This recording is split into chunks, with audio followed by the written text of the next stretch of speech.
आजा, दोनों आजा।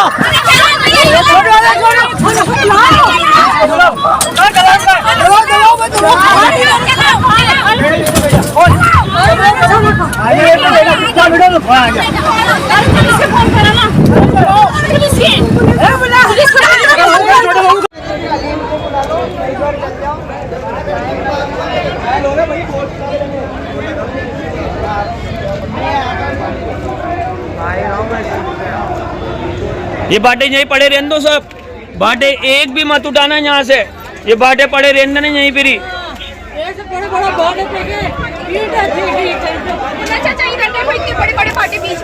नहीं देखो अंदर जाके बहुत बड़े बड़े पत्थर है, बीच में बड़े बड़े पत्थर है अंदर। चुप रहो सब चुप रहो। अरे अभी आराम से जल रही हो तो मेरा वीडियो बना लो। हमारे छोटे छोटे के पेटों में लाद दिए हैं, इनकी भी मिलकर बना चाहिए, पड़े हैं छोटे छोटे।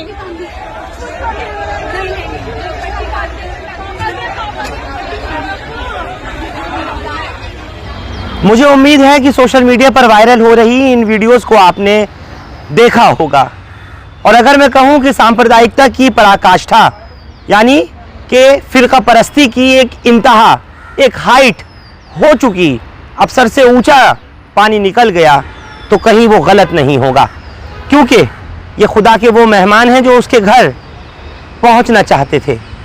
और इनमें वो लोग जो आज़मीन हज हैं, हज पर जाने वाले हैं, इस बस में सवार थे जो राजस्थान के कोटा इलाके से जयपुर जा रही थी, क्योंकि 25 एम्बार्केशन पॉइंट्स में जयपुर भी एक एम्बार्केशन पॉइंट है जहां से आज़मीन हज को फ़्लाइट लेकर के मदीने मुनव्वरा पहुंचनी थी।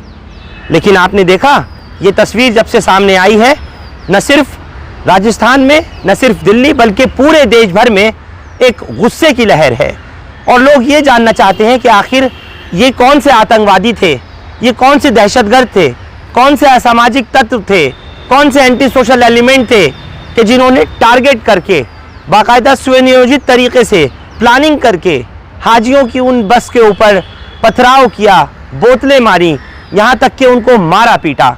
महिलाएं जिनमें शामिल थीं, बच्चे जिनमें मौजूद थे, जिस बस में बुजुर्ग मौजूद थे, उनके ऊपर अचानक इस तरह से हमला करना, ये कहाँ का इंसाफ और कहाँ का तुक और तरीक़ा है।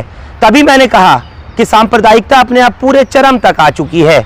और क्या ये सब उकसाने के लिए किया जा रहा है, या फिर राजस्थान में जो अब आने वाला चुनाव है, ये सब उसकी तैयारी की जा रही है।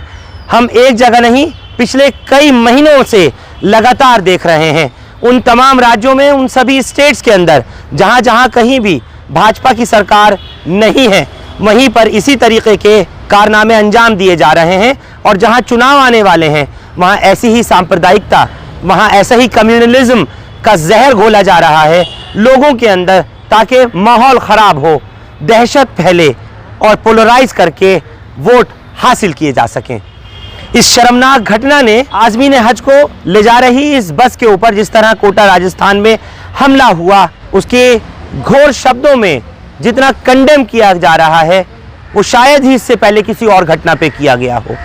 चाहे कोई भी श्रद्धालु हो, किसी भी तीर्थ स्थल पर जाने वाले हों, या फिर हाजी हों जो कि मक्का और मदीना जाने वाले हों, इनके ऊपर हमला किसी कीमत पर बर्दाश्त नहीं किया जाएगा।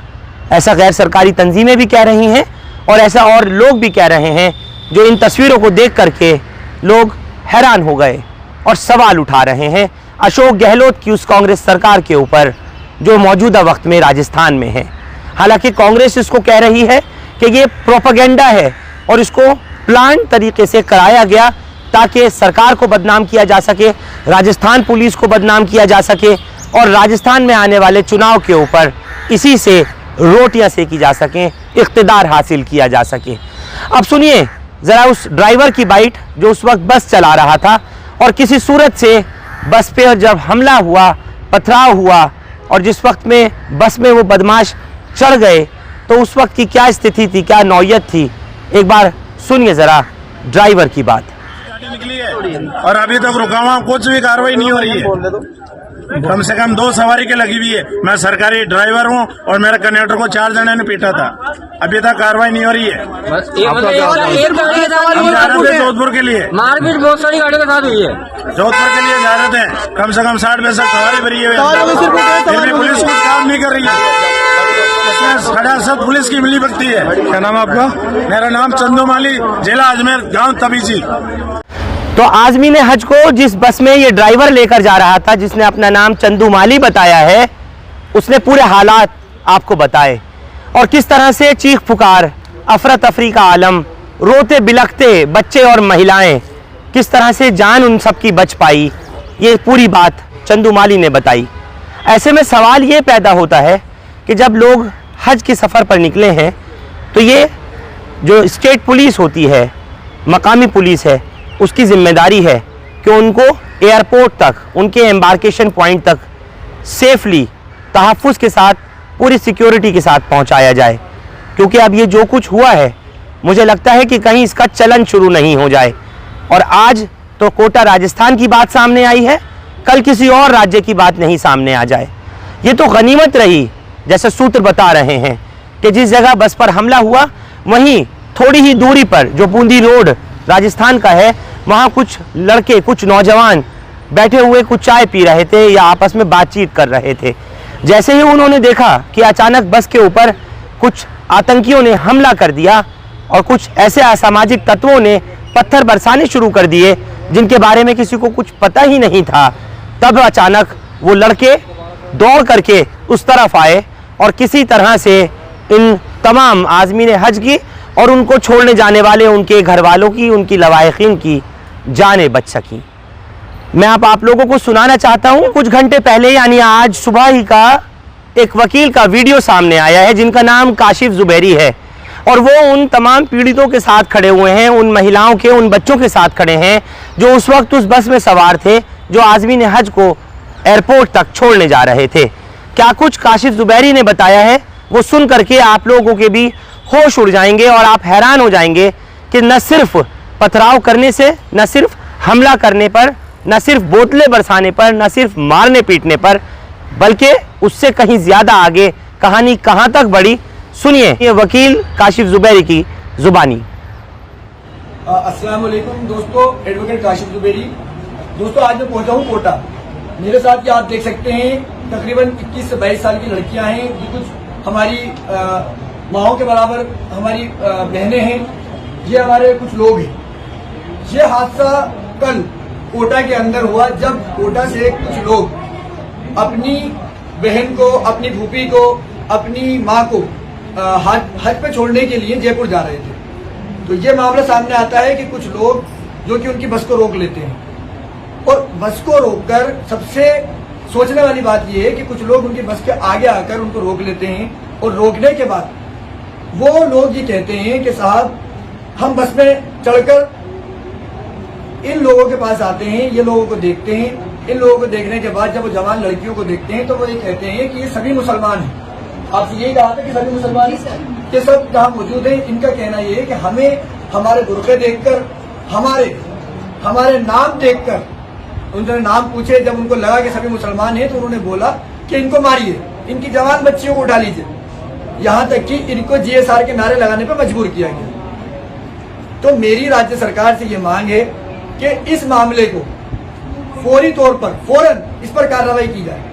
फिलहाल मामले के अंदर एफआईआर दर्ज कर ली गई है, अनुसंधान जारी है, कुछ लोगों को गिरफ्तार भी किया गया। लेकिन राज्य सरकार से मेरी सीधी सी मांग ये है कि राजस्थान के अंदर, पूरे हिंदुस्तान में इस वक्त हाजी जो कि अपने हज के लिए, अपने उम्रे के लिए जा रहे हैं, राजस्थान सरकार से मेरी मांग है कि सभी हाजियों को जबरदस्त तरीके से सुरक्षा प्रदान की जाए, क्योंकि ये लॉ एंड ऑर्डर का मामला है, एक समुदाय विशेष को टारगेट किए जाने का मामला है।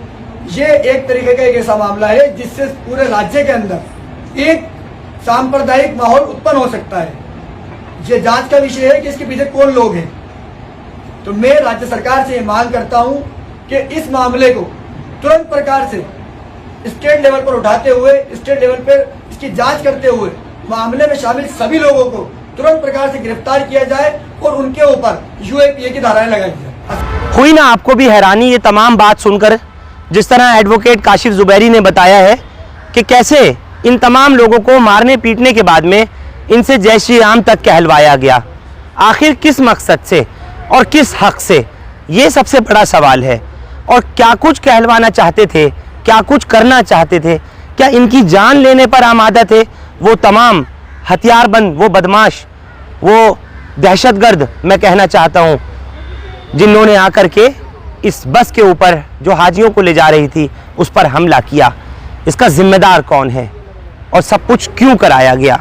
इस पूरे प्रकरण ने इस बात को सोचने पर मजबूर कर दिया कि अगर इस सब पर नहीं लगाम लगी, सबको नहीं रोका गया और इसी तरह से जो सांप्रदायिकता है, इसी तरह से जो फिरका वाराना तशद्दुद है वो फैलता रहा और आगे बढ़ता रहा, क्या इसके नताइज बद से बदतर होने वाले हैं? या फिर आने वाले चुनाव में 2024 में यही सब कुछ चल करके सत्ता प्राप्त की जाएगी तीसरी मर्तबा? पूरा देश, पूरी दुनिया सब हैरान है कि आखिर ये सब कुछ चल क्या रहा है। मुद्दों से भटकाया जा रहा है। रोजगार की, महंगाई की, तालीम की कोई बात करने को तैयार नहीं है। जहां देखिए हर तरफ भोंपू और भांड मीडिया भी एक एक घंटे का डिबेट पूरा पूरा दिन चीखने और चिल्लाने में, हिंदू और मुस्लिम कराने में, गाय और सुअर करने में, मंदिर और मस्जिद करने में पूरी तरह से मसरूफ है। कब तक? सवाल ये है, आखिर कब तक? क्या देश की उन्नति, क्या भारत की तरक्की इन्हीं चीज़ों से अब होती नज़र आ रही है, या फिर देश पूरी तरह से बर्बादी की ओर ऐसे लोग ले जा रहे हैं जो आज सत्ता पर काबिज हैं? हिंदुस्तान लाइव, फरहान याहिया यूट्यूब पर सब्सक्राइब कर सकते हैं और क्लिक कर सकते हैं बेल आइकन हमारी खबर की पहली नोटिफिकेशन के लिए। फेसबुक पर हमारा page Hindustan live Farhan Yahiya follow और लाइक कर सकते हैं। Thank you for now. जाते जाते आप लोगों को छोड़ जाता हूं सोशल मीडिया पर वायरल हो रही उन तमाम तस्वीरों के साथ, जिनको देख करके आप लोग भी हैरान होंगे। जिन्होंने नहीं देखी वो एक मर्तबा फिर से देखे ज़रा क्या कुछ हुआ राजस्थान के कोटा में उन हाजियों की बस को ले जाते हुए। एक बार देखिए ज़रा।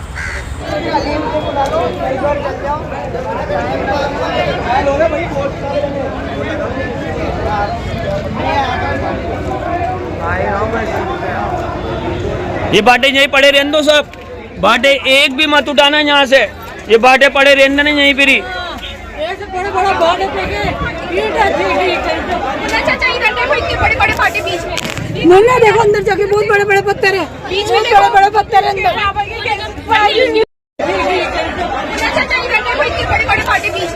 मैंने देखो अंदर जाके बहुत बड़े बड़े पत्थर है, बीच में बड़े बड़े पत्थर है अंदर। चुप रहो सब, चुप रहो। अरे अभी आराम से अभी जल रही हो तो मेरा वीडियो बना लो। हमारे छोटे छोटे के पेटों में लाद दिए हैं, इनकी भी वीडियो बना चाहिए, पड़े हैं छोटे छोटे।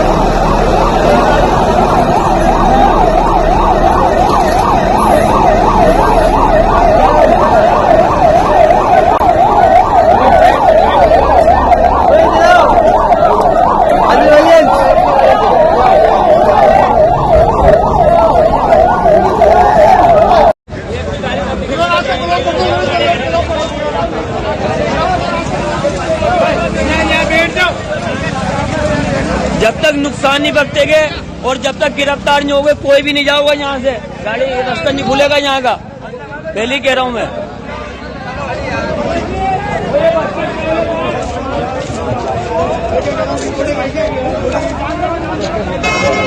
बहन जो बाटे क्या गाड़ी के अंदर